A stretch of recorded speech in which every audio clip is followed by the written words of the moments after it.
Ben Spencer. Thank you, Madam Deputy Speaker.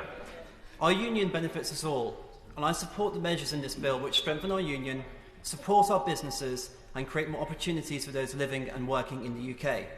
However, there are several clauses in Part 5 which cause me great concern. Allow me to lay out my thoughts and concerns to the House. Parliament is sovereign.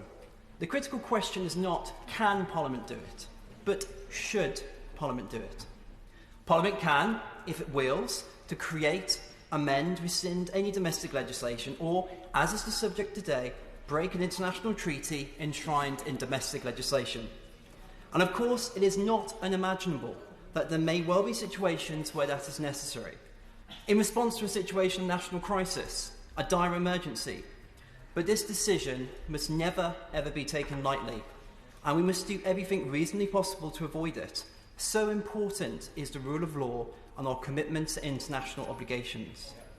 The consequences of breaching an international treaty are very grave indeed, and so if we do, or even propose that we do, not only must our justification be clear, but it must also be the very last thing that we do, after we have exhausted all arbitration and legal recourse. It must be an action taken in extremis, not preemptively.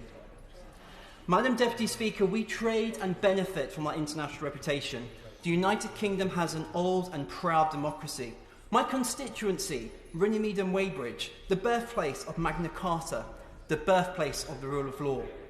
And as we go out into the world as global Britain, seeking to make new trade deals, we will depend on our reputation more than ever. And that means respecting the rule of law. If we damage our reputation, we will hamstring global Britain and our ability to seize the opportunities that Brexit presents.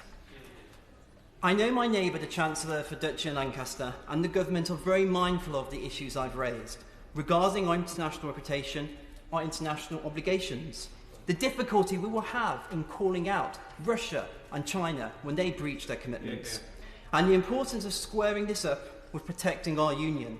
And so I do ask them to think again regarding the resolution to the issues we are facing. And I hope they see the constructive nature and spirit of my words and concerns of many fellow members on this side of the House, and across the House indeed. Of course, what we really need more than anything is to get a Canada-style free trade deal with the EU, which the government is pushing hard to get.